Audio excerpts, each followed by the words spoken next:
안녕하십니까. 본과 1학년 출석번호 71번 조석빈입니다. 저는 종양성 질환의 약물요법 파트를 맡았습니다. 그러면 발표를 시작하겠습니다. 목차는 다음과 같습니다. 우선 챕터 1에서는 PD1에 대해 알아보고 이의 저해제인 니볼루맙에 대해 알아보겠습니다. 챕터 2에서는 PD1의 리간드인 PDL1의 기량제에 대해 알아보겠습니다. 그 예로는 아테조리주맙과 또 다른 PDL1 항체 기량제가 있습니다. 챕터 3에서는 안티-PD1과 안티-CTLA4의 컨비네이션에 대해 알아보겠습니다. 그리고 챕터 4에서는 CTLA4와 PD1 이상을 목표로 하는 면역 체크포인트에 대해 알아보고 챕터 5에서는 마이크로바이옴이 면역 체크포인트 억제제에 미치는 영향을 알아보겠습니다. 마지막으로 챕터 6에서는 면역 반응을 자극하는 사이토카인과 그 예시인 인터루킨2에 대해 알아보겠습니다.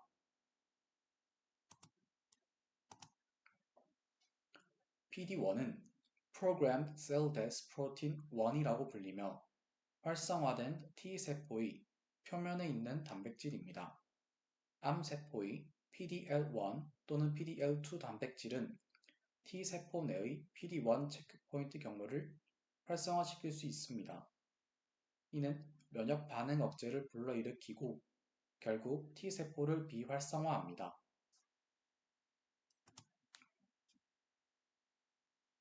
종양세포 표면에 있는 PDL1, PDL2가 PD1과 결합하면 결국 종양 침투 T세포가 비활성화되어 종양을 파괴하지 못합니다. 이 PD1 단백질을 억제시키는 것이 니볼루맙입니다. 니볼루맙은 옵디보라고도 하며 림프구 음성 조절을 차단하는 단클론 IgG4 항체입니다. 림프구 음성 조절이란 PD1과 결합해서 PD1과 리간드 간의 상호작용을 막아 면역체계가 종양세포를 죽일 수 있도록 합니다. 니볼루맙의 ADME 임상적 사용, 부작용에 대해 차례대로 알아보겠습니다.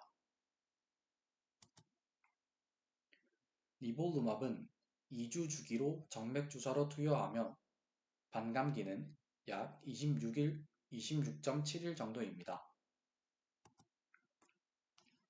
니볼루맙은 NSCLC, RCC, 재발 혹은 치료 중인 고전자 호지킨 림프종 등의 다양한 암 치료제로 FDA 승인을 받았습니다. 면역맥의 부작용은 기존의 항암제 CTLA4 항체보다 덜 일반적입니다. 이 중 호지킨 림프종의 치료제로서 더 알아보자면 브렌터시맙 치료에 실패한 환자 중 87%가 니볼루맙에는 효과를 보였습니다. 흑색종 환자의 가장 일반적인 부작용은 발진이며 후기 폐편평상피 세포암 환자의 경우 피로, 호흡곤란, 근골격계 통증, 식욕 저하 등이 부작용입니다. 폐렴, 대장염, 간염, 신장염, 신장기능 장애 증상이 나타나면 환자의 반응 정도와 상태에 따라 투약을 보류하거나 중단해야 합니다.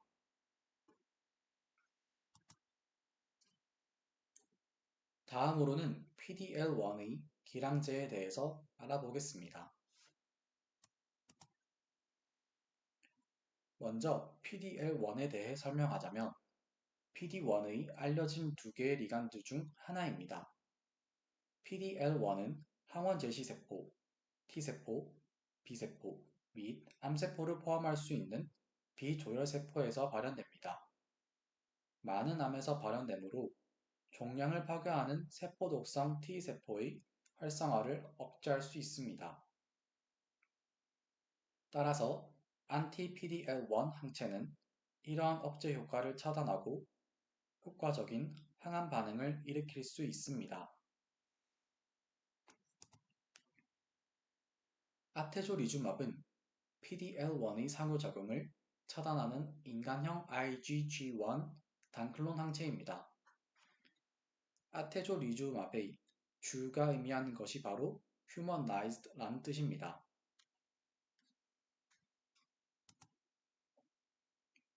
아테조리주맙은 3주 주기로 60분 동안 정맥주사로 투여하며 반감기는 27일로 알려져 있습니다. 아테조리주맙은 요로상피암, 흑색종 등의 진행암 또는 전이암의 치료를 위해 승인되었습니다. 또한 태반을 통과할 수 있기 때문에 여성 환자들은 약물 투여 시 주의를 요합니다. 전이성 비소세포 폐암 환자의 20% 이상은 피로, 식욕 저하, 호흡 곤란, 기침, 메스꺼움, 근골격계 통증, 변비 등의 증상이 나타납니다. 요로상피세포암 환자는 요로 감염증이 나타나기도 합니다.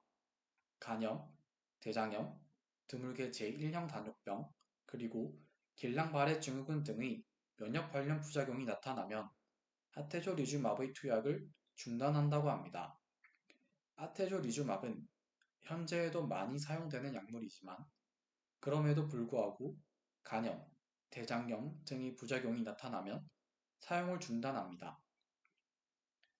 이러한 간염과 대장염이 발생하는 이유는 간과 대장에 각각 염증 반응이 증가했기 때문입니다. 염증은 면역세포의 기능이 증가한 것인데 아테조리주맙이 PDL1의 결합을 막기에 T세포의 조절이 제대로 이루어지지 않아 이러한 과잉 면역 반응이 나타나게 됩니다. 또 다른 안티-PDL1 항체로는 덜바루맙과 아벨루맙이 있습니다. 덜바루맙은 전이성 요로상피암 치료에 승인이 되었고 아벨루맙은 전이성 요로상피암과 메르켈 세포암 치료에 승인이 되었습니다.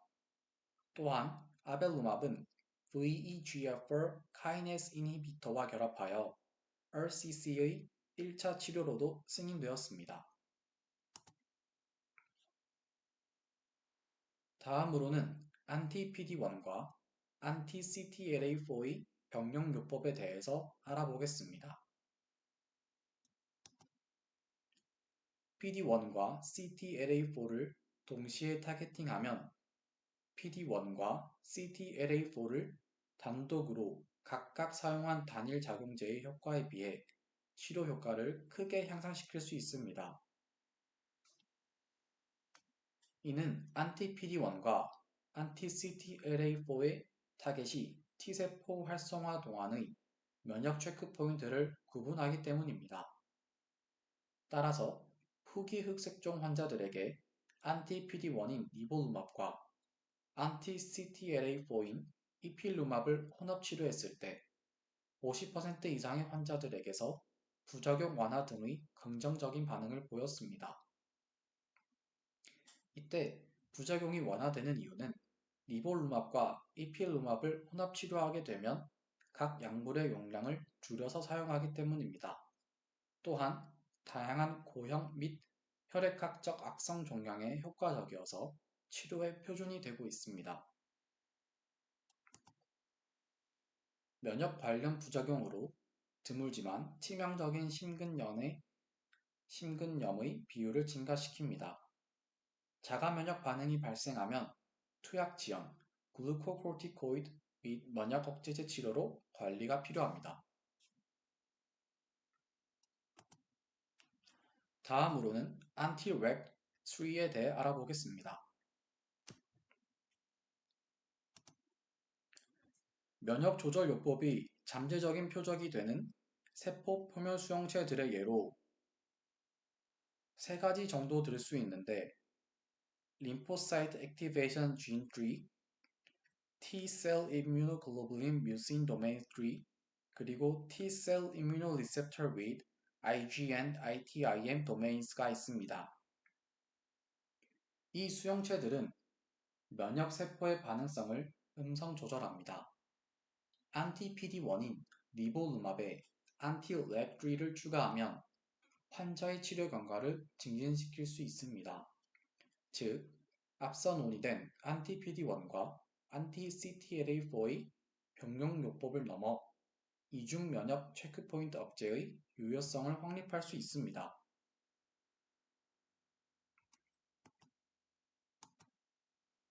가장 최근에는 장내 마이크로바이옴의 구성이 암의 면역 체크포인트 억제제 치료 효과에 미치는 영향이 활발히 연구되고 있습니다. 대변 이식은 진행 중인 임상시험에 적용되는 도구 중 하나입니다.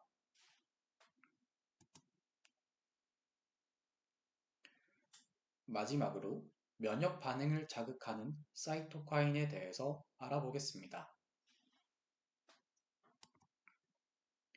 사이토카인은 백혈구 등의 세포에서 분비되는 단백 활성 물질입니다. 헬퍼 T세포가 항원 제시를 받은 후 이 사이토카인을 방출하게 되면 B세포가 항체를 생산하는 등의 다양한 면역 반응을 조절하고 세포의 성장, 성숙에도 관여합니다.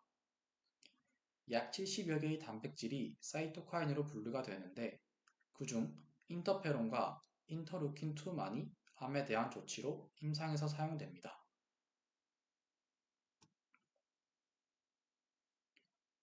인터루킨2는 대부분 활성화된 CD4 T세포에서 생산됩니다.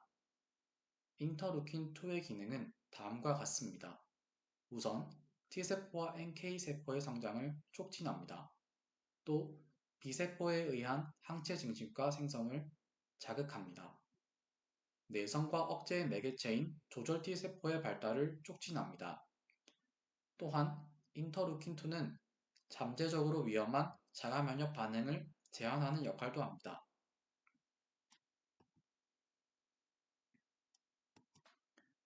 인터루킨2의 작용 기전에 대해 알아보겠습니다. 인터루킨2 리셉터의 발현에 따라 인터루킨2의 반응성이 달라지며 이 인터루킨2 리셉터는 독립적인 3개의 알파, 베타, 감마 체인으로 구성이 됩니다.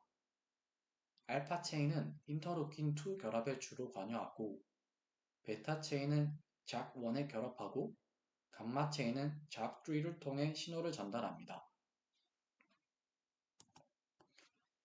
인터루킨2 리셉터에 결합하는 인터루킨2 이외의 다른 인터루킨에는 인터루킨 15, 9, 7, 21이 있습니다. 이들은 각각 인터루킨2 리셉터에 결합하는 체인이 다르지만 면역계의 조절에 중요한 역할을 하기에 이들의 잘못된 조절은 다양한 자가 면역 질환, 면역 결핍, 그리고 암과 관련되어 있습니다.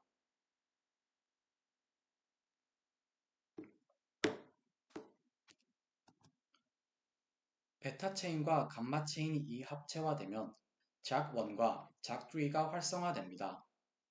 그러면 베타 체인의 키 타이로신이 인산화되고 전이되어 이 포스포타이로신이 중요한 단백질 상호작용을 형성해 T세포의 유전자가 발현되게 됩니다. 이때 종양세포는 인터루킨2 리셉터의 발현이 부족해져서 인터루킨2에 반응을 하지 않게 되는 것입니다. 인터루킨2는 정맥 주사로 투여하고 혈청 반감기가 알파 시기는 13분, 베타 시기는 90분입니다. 비활성 대사산물로 소변으로 배출이 된다는 특징이 있습니다. 또 인터루킨2는 전이성 신장세포암과 전이성 흑색종 환자의 치료에 사용이 승인되었습니다. 고용량 인터루킨2를 투여했을 때 전이성 신장세포암 환자는 8%, 전이성 흑색종 환자의 6%는 완전한 반응을 보였고 이 반응의 평균 수명은 약 5년이었습니다. 인터루킨2의 부작용에 대해서 알아보겠습니다. 인터루킨2의 부작용으로는 혈관 내액이 혈관 외 공간으로 유출되어 전신성 모세혈관 누출 증후군이 발생할 수 있다는 것입니다.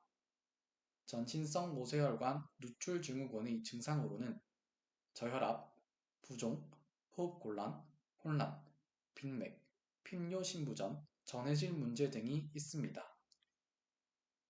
이때 인터루킨2가 혈장 성분을 혈관 밖으로 배출시키는 효과가 있기 때문에 세포 성분이 빠져나가면 기체 교환이 힘들어져서 이러한 호흡 곤란이 나타날 수 있습니다. 또 저혈당증이 발생하여 이를 보상하기 위해 빈맥이 나타날 수도 있습니다. 이러한 독성은 생명을 위협할 수 있지만 치료 중단 시 24에서 48시간 이내에 되돌릴 수 있습니다. 인터루킨2로 치료를 하기 전 신장과 간 기능이 정상인지 확인이 필요합니다. 참고 문헌은 다음과 같습니다. 이상 발표를 마치겠습니다. 들어주셔서 감사합니다.